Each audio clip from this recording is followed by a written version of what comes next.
Permata TV YouTube Indonesia dengan bangga mempersembahkan sebuah storytelling kekinian abad ini diangkat dari karya besar Esa Mintarja yang sangat populer di masanya, berlatar belakang kisah tanah Jawa masa lampau dengan judul Kisah Arya Manggada.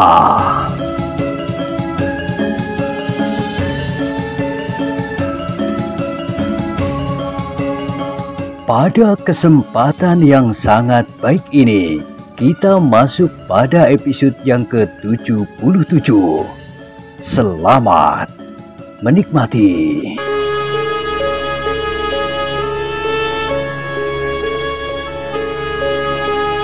Pada episode sebelumnya telah diceritakan, Winih memang tidak menjawab.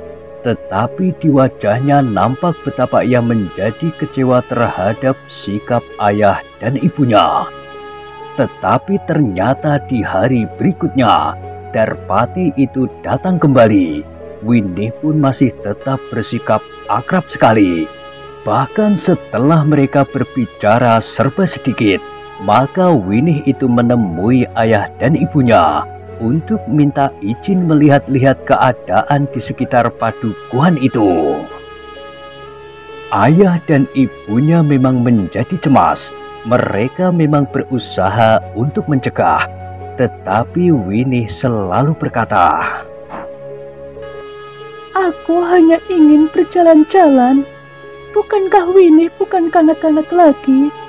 Winih akan dapat menjaga diri dan mengetahui batas-batas yang tidak harus dilewati."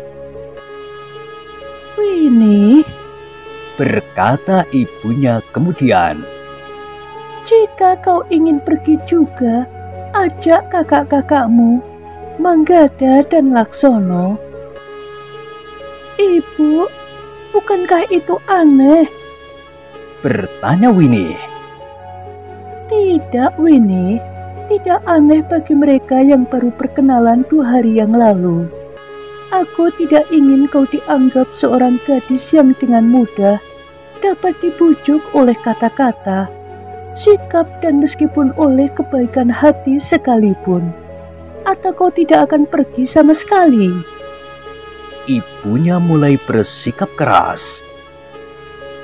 Winih menundukkan kepalanya. Ia tahu sifat ibunya.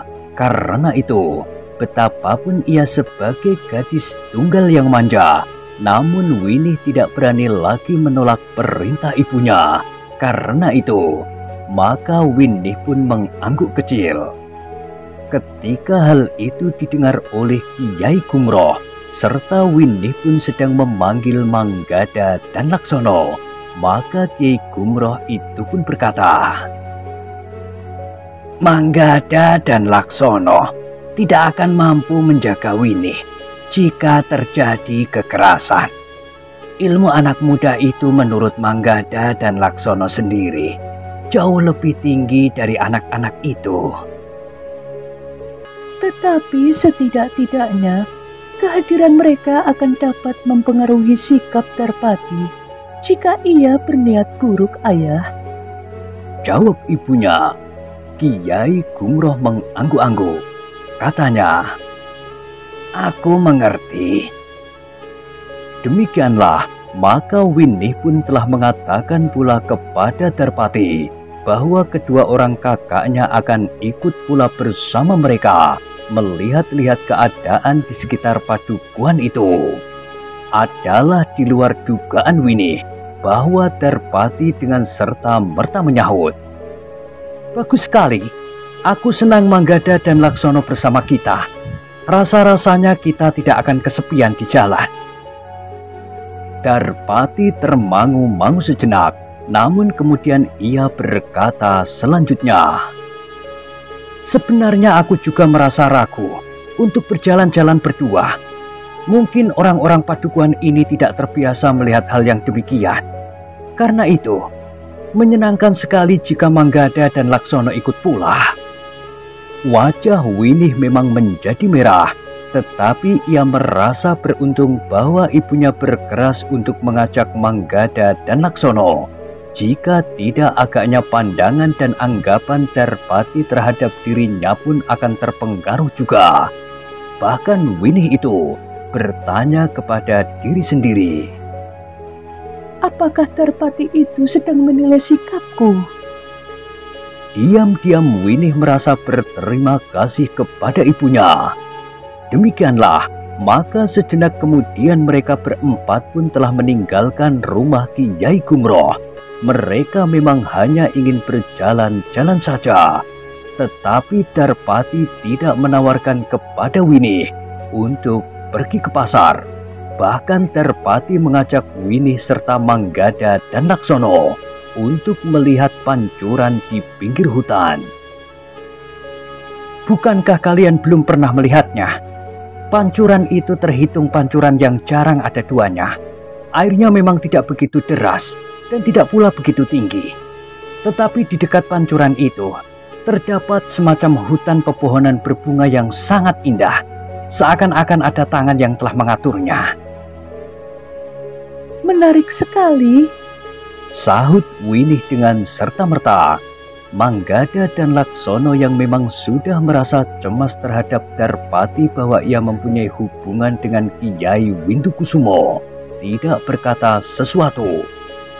Kelebihan Terpati dari orang kebanyakan, bahkan ilmunya yang sangat tinggi, memang sangat menarik perhatian.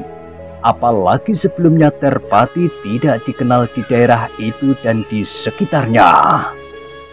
Sinar matahari pagi yang cerah, angin yang semilir menggoyang batang padi yang sedang tumbuh segar, membuat Winih menjadi semakin gembira. Tetapi semakin Winih gembira dan seakan-akan melupakan kehati-hatian, maka Manggada dan Laksono justru menjadi semakin berhati-hati. Ketika mereka kemudian mendekati hutan yang terhitung agak lebat, Winih mulai menyadari kembali perjalanannya. Bahkan kemudian ia mulai memperlambat langkahnya. Di mana letak pancuran itu? Bertanya Winih. Kau lihat bukit kecil itu? Bertanya Terpati. Winih mengangguk. Kita akan pergi ke bukit kecil itu. Di sisi sebelah timur, kita akan melihat taman yang telah diciptakan oleh alam itu. Taman yang melampaui keindahan taman yang dibuat oleh tangan manusia. Jawab Terpati. Winih mengangguk-angguk. Bukit itu memang tidak terlalu jauh.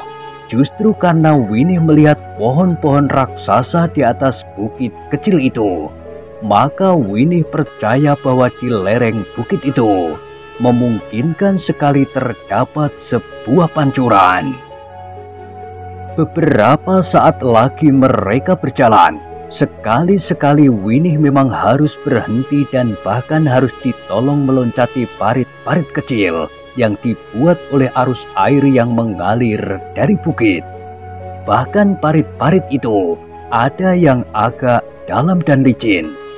Tetapi ternyata apa yang dikatakan oleh Terpati itu benar. Beberapa saat kemudian, mereka sampai di sebuah lembah yang tidak begitu luas. Tetapi di lembah itu memang terdapat air terjun meskipun tidak terlalu besar. Sehingga Terpati menyebutnya sebagai pancuran saja. Tidak seorang pun yang telah mengaturnya bahwa lembah itu menjadi sebuah lembah yang sangat menarik. Di sekitar air terjun yang memang tidak begitu deras itu, terdapat sekelompok pepohonan berbunga yang sangat menarik. Bagus sekali, desis Winih dengan serta-merta.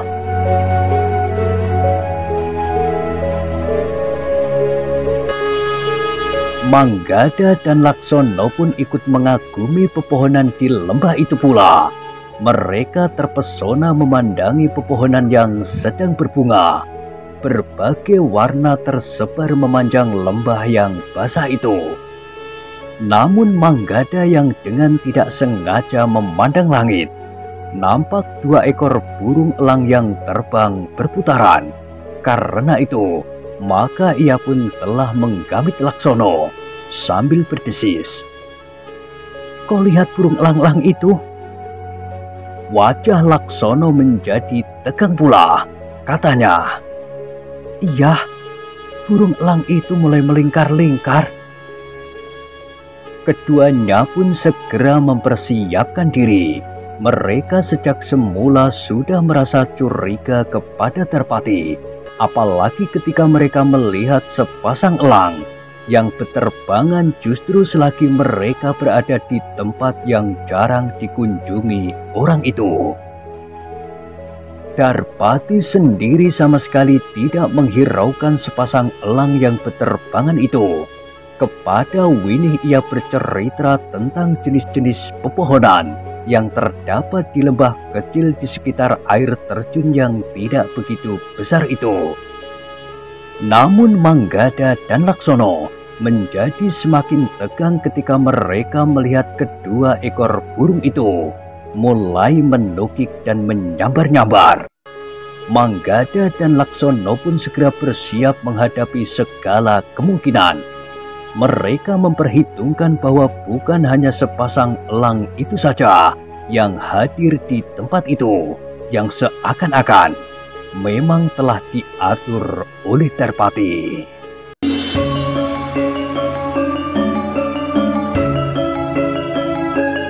"Winih, berhati-hatilah," berkata Manggada tiba-tiba.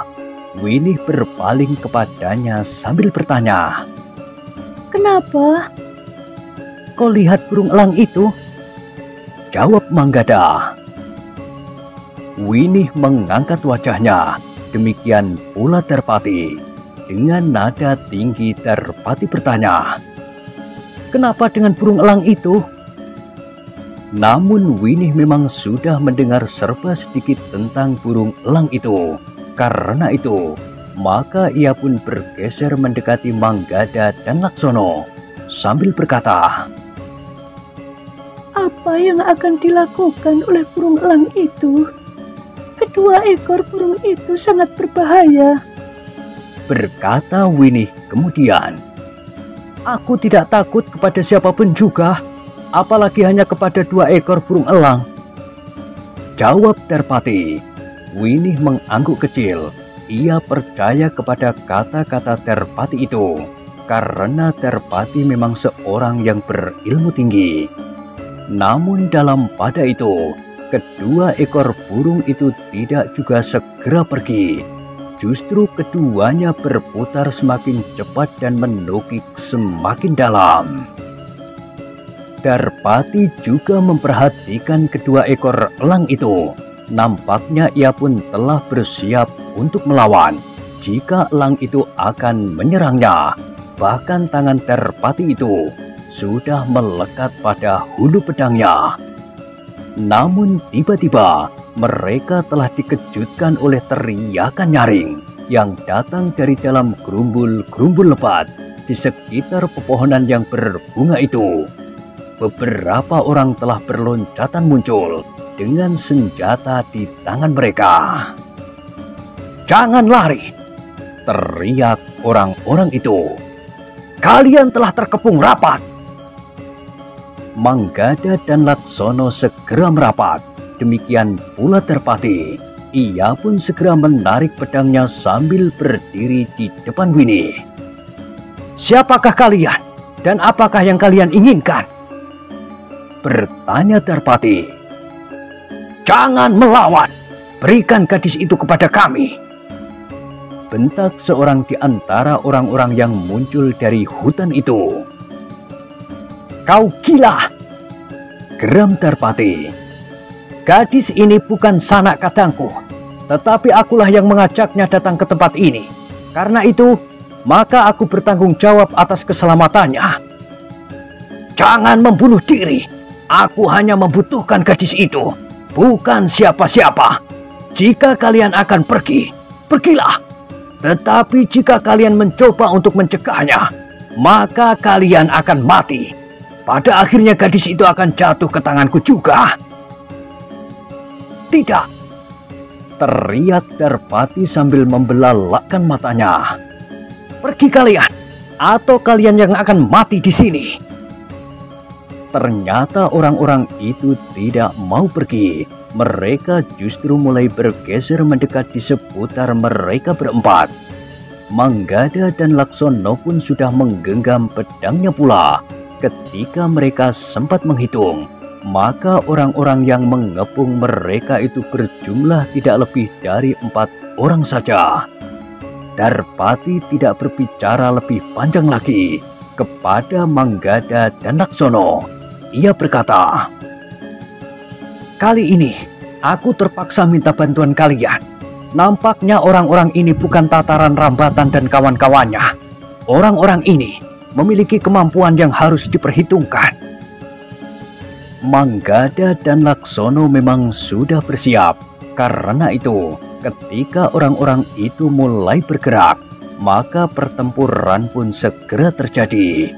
Sementara itu sepasang burung elang itu masih saja berputaran dan menukik-nukik tajam. Bahkan kemudian sepasang burung itu telah ikut pula menyerang Manggada dan Laksono. Sehingga dengan demikian, maka kedua anak muda itu harus bertempur melawan kedua orang lawannya, serta kedua ekor burung elang yang berkuku baja itu. Sementara itu, kedua orang yang lain telah bertempur melawan Darpati yang telah mencabut pedangnya. Dengan tangkasnya Darpati berloncatan sambil memutar senjatanya.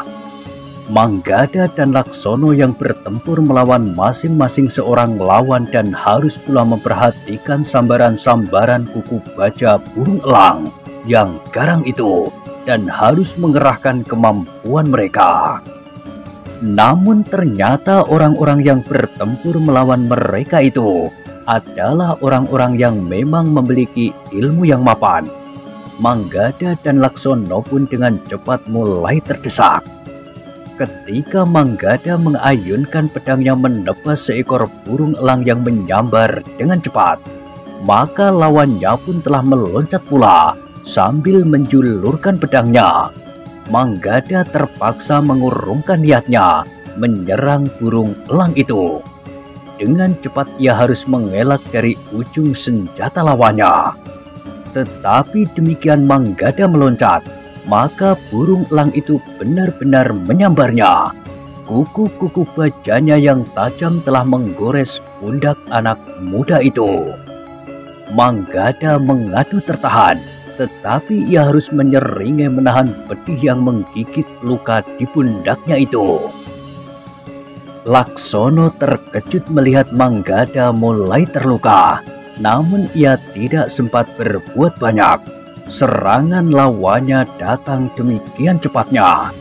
Dengan tangkas Laksono menangkis serangan itu, tetapi burung elang itu menyambarnya dengan cepat pula. Hampir saja kuku-kuku tajam itu mencekam wajahnya pula. Tetapi Laksono sempat meloncat mengelak sambil mengayunkan pedangnya itu. Tetapi burung itu dengan cepat menggeliat dan kemudian terbang membubung tinggi. Tetapi pada saat itu, ujung senjata lawannya ternyata telah menyambarnya di arah dada. Laksono tidak banyak mendapat kesempatan. Ia memang dapat menarik dadanya surut, tetapi ia tidak dapat melepaskan diri seluruhnya dari jangkauan pedang lawannya. Karena itu, maka ujung pedang itu telah tergores di dada Laksono. Laksono pun berdesah kesakitan. Luka di dadanya itu kemudian telah mengalirkan darah, sebagaimana luka di pundak Manggada.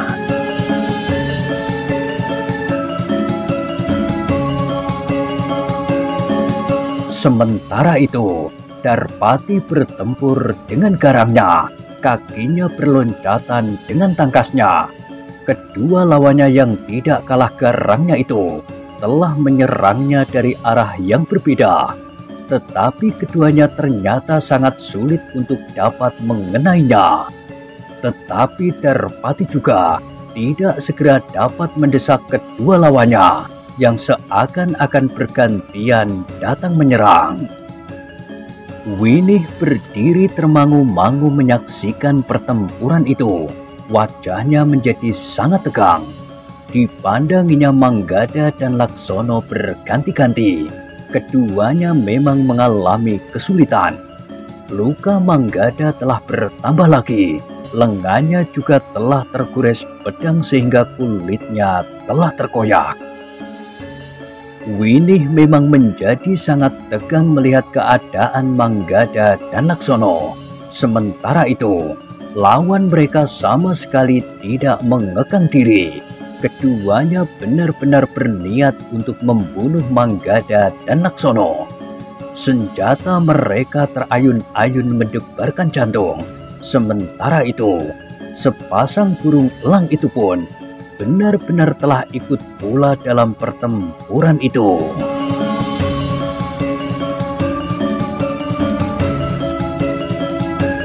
Keduanya seakan-akan telah digerakkan oleh kekuatan yang memiliki kemampuan tinggi dalam olah kanuragan. Burung-burung itu seakan-akan tahu kapan mereka harus menyerang, kapan mereka harus menarik perhatian, sehingga serangan lawan-lawan Manggada dan Laksono mendapat kesempatan menusukkan pedangnya. Rasa-rasanya Manggada dan Laksono memang tidak mempunyai kesempatan lagi. Sementara itu, Darpati tidak segera dapat mengalahkan lawannya dan membantu mereka. Ketika Darpati masih berusaha untuk mempertahankan dirinya dari serangan kedua lawannya yang datang berganti-ganti susul menyusul, maka Manggada dan Laksono menjadi semakin terdesak. Luka-luka di tubuh mereka menjadi semakin banyak, darah pun mengalir semakin deras pula. Dalam keadaan yang demikian, adalah di luar dugaan bahwa tiba-tiba saja terdengar aum yang keras dari dalam rimbunya pepohonan dan batang-batang perdu.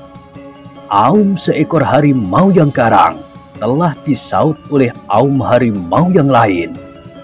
Selagi orang-orang yang sedang bertempur itu masih belum siap menghadapi kemungkinan baru itu, dua ekor harimau telah bermunculan dari dalam belukar. Kedua ekor harimau itu dengan serta-merta telah menyerang kedua orang lawan Manggada dan Laksono, serta kedua orang lawan Darpati. Keduanya seakan-akan menyatakan diri untuk ikut bertempur di pihak mereka yang mendapat serangan tiba-tiba itu.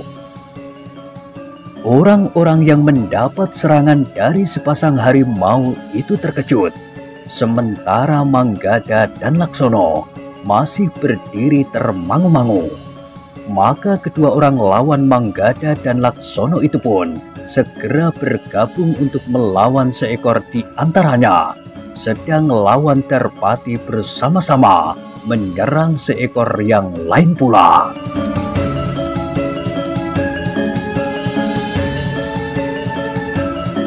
Orang-orang itu pada dasarnya sama sekali tidak takut menghadapi harimau yang paling garang sekalipun. Namun ternyata bahwa Manggada dan Laksono melihat kedua ekor harimau itu bukan harimau kebanyakan, sebagaimana dua ekor elang yang beterbangan melingkar-lingkar dan kemudian menyambar-nyambar itu. Maka kedua ekor harimau itu seakan-akan juga memiliki kemampuan untuk bertempur. Keduanya seakan-akan mengenal bahwa pedang itu termasuk senjata yang berbahaya yang dapat melukai kulit mereka. Namun lebih dari itu, kedua ekor harimau itu mengingatkan Manggada dan Laksono pada dua ekor harimau yang datang ke rumah Kiai Gumroh. Bahkan Manggada dan Laksono pun segera teringat pula dua ekor harimau milik Ki Pandi yang bongkok yang ternyata adalah saudara seperguruan sang Panembahan. Karena itu, maka rasa-rasanya Manggada dan Laksono tidak dapat membiarkan kedua ekor harimau itu bertempur tanpa bantuan mereka. Setelah mengamati keadaan sejenak, maka Manggada dan Laksono segera turun lagi ke arena. Mula-mula keduanya harus bertempur melawan kedua ekor elang yang masih saja menyambar-nyambar. Namun ketika pedang Manggada melukai seekor di antaranya, maka kedua ekor elang itu pun terbang menjauh. Yang terluka itu agaknya harus berjuang untuk dapat pulang sampai ke sangkarnya.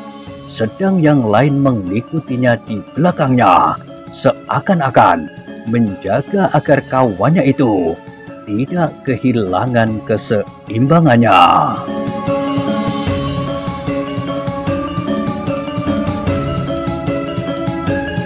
Ketika kedua ekor elang itu terbang semakin tinggi, maka nampak bahwa yang terluka itu menjadi semakin miring.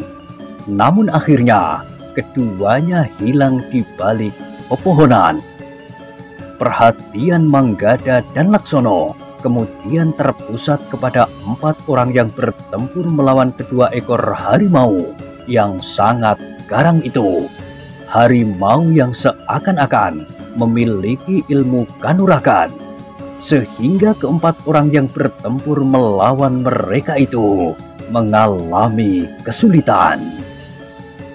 Apalagi ketika kemudian Manggada dan Laksono ikut pula dalam pertempuran itu. Luka-luka di tubuh Manggada dan Laksono membuat kedua orang anak muda itu marah dan ingin membalas dendam. Dalam pada itu Darpati menjadi termangu-mangu. Bahkan beberapa kali Darpati memanggil Manggada dan Laksono. "Kemarilah, nanti harimau itu keliru menyerangmu," teriak Darpati. "Harimau itu tidak lebih dari seekor binatang yang tidak tahu apa yang sedang dilakukannya." Tetapi Manggada menjawab, "Kedua ekor elang itu ternyata juga tahu siapa saja yang harus diserangnya. Agaknya demikian pula kedua harimau itu."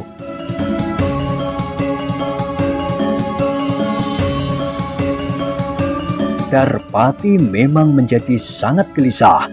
Sementara itu, keempat orang yang harus bertempur melawan Manggada, Laksono, dan 2 ekor harimau yang sangat garang itu menjadi semakin terdesak. Bahkan kemudian mereka mulai dilukai oleh kuku-kuku harimau itu. Kulit-kulit mereka menjadi terkoyak dan bahkan darah pun bagaikan terperas dari tubuh mereka.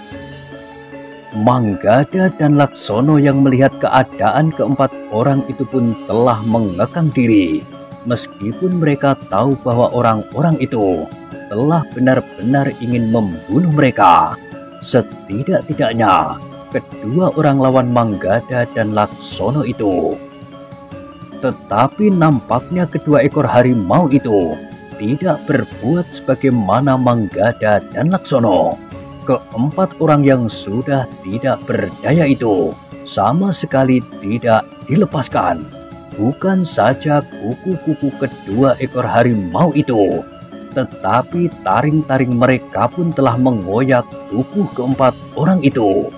Sehingga beberapa saat kemudian, keempat orang itu tidak lagi berdaya untuk menyelamatkan nyawa mereka.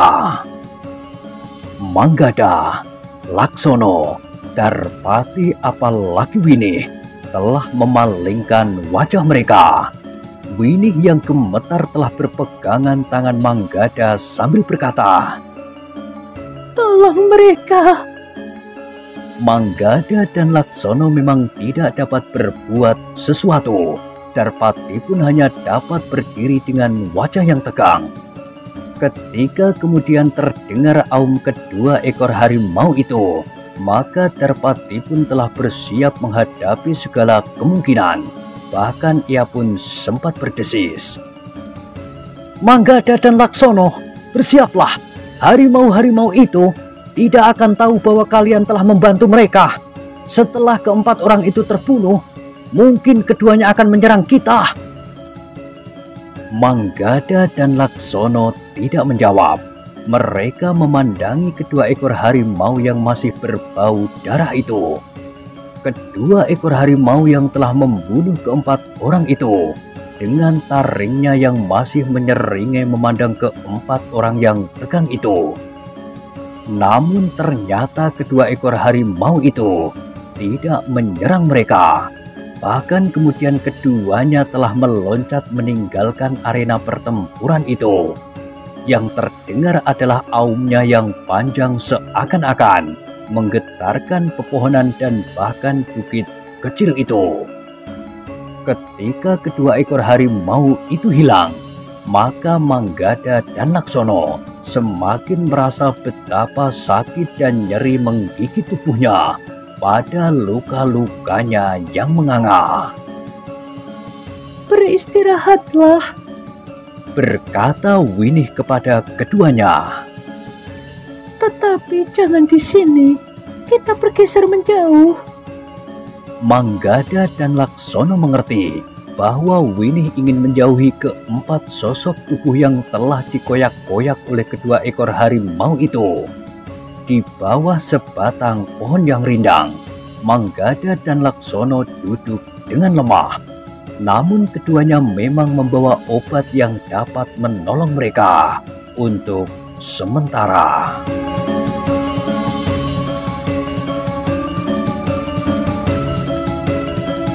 Winih dibantu oleh Darpati telah mencoba untuk mengobati luka-luka keduanya. Luka-luka yang terdapat di beberapa bagian di tubuh mereka. Sebagian luka-luka karena ujung senjata, sedangkan yang lain luka-luka karena kuku-kuku sepasang elang itu. Namun angin yang segar yang bertiup di sela-sela pepohonan membuat tubuh kedua orang anak muda itu terasa segar pula. Bahkan kemudian Manggada sempat bertanya, bagaimana dengan tubuh keempat orang yang telah dibunuh oleh kedua ekor harimau itu? Kita tidak dapat berbuat sesuatu, jawab Darpati.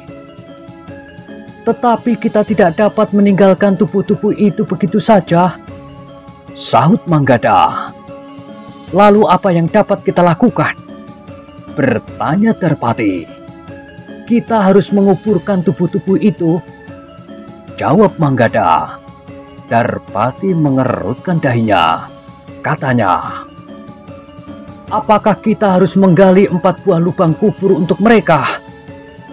Tetapi tubuh-tubuh itu harus dilindungi dari ganasnya binatang-binatang buas. Mungkin harimau yang bukan kedua ekor harimau itu, mungkin serigala atau anjing hutan, sahut Laksono yang sambil menunjuk ke udara berkata pula, lihat, burung-burung gagak pemakan bangkai itu. Winih pun menengadahkan wajahnya pula, yang nampak di langit bukan lagi sepasang burung elang, tetapi beberapa ekor burung gagak yang berwarna hitam legam. Suaranya bagaikan menguak keheningan lembah kecil itu dan memecahkan suara air terjun yang memang tidak begitu besar.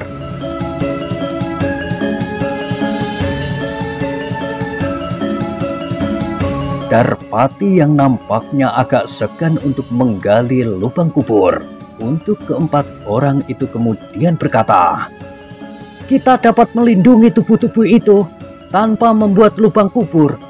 Kita justru menimbuninya dengan bebatuan yang banyak berserakan di tempat ini.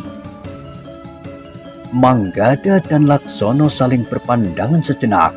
Dengan nada rendah Manggada berkata, baiklah, agaknya hanya itulah yang dapat kita lakukan. Tetapi kau masih terlalu lemah. Biarlah aku dan Darpati sajalah yang melakukannya, berkata Winih. Kau akan menjadi terlalu letih, desis Laksono.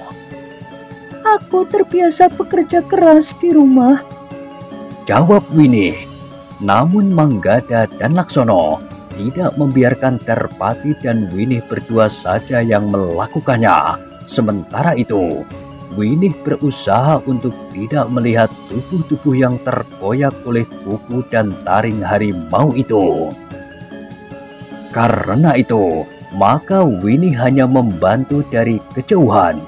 Ia telah melemparkan bebatuan ke arah tubuh-tubuh itu terbaring tanpa melihatnya. Sementara itu, Darpatilah yang menempatkan bebatuan itu untuk menutup tubuh-tubuh yang terkoyak itu.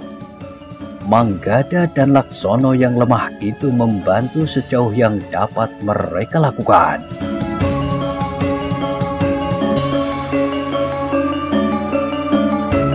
Demikianlah, setelah mereka beristirahat barang sejenak, serta setelah mereka mencuci kaki dan tangan mereka, serta minum beberapa teguk air pancuran yang jernih, maka mereka pun segera meninggalkan tempat itu. Keempat orang itu tidak dapat berjalan terlalu cepat. Manggada dan Laksono yang telah mengobati luka-lukanya, meskipun hanya untuk sementara, masih merasa tubuh mereka sangat lemah. Bahkan sekali-sekali Darpati dan Winih harus membantu mereka melintasi batu-batu padas serta mendaki lereng yang meskipun tidak terlalu tinggi. Ketika kemudian mereka sampai di Padukuhan, beruntunglah mereka bahwa jalan-jalan terasa sepi, sehingga tidak banyak orang yang melihat keadaan Manggada dan Laksono. 1-2 orang yang melihat mereka dari kotak-kotak sawah tidak begitu menghiraukan keadaan mereka. Orang-orang itu hanya menduga bahwa keempat orang itu sedang berjalan-jalan saja tanpa tujuan, sehingga mereka berjalan perlahan-lahan. Namun ketika mereka sampai di rumah, maka keadaan Manggada dan Laksono telah mengejutkan seisi rumah itu. Kiai Gumroh, Ki Praworo, dan Nyi Praworo dengan serta-merta telah mengerumuni kedua anak muda itu. Tetapi sebelum mereka bertanya, maka Winih sudah bercerita seperti gerontol jagung yang tumpah.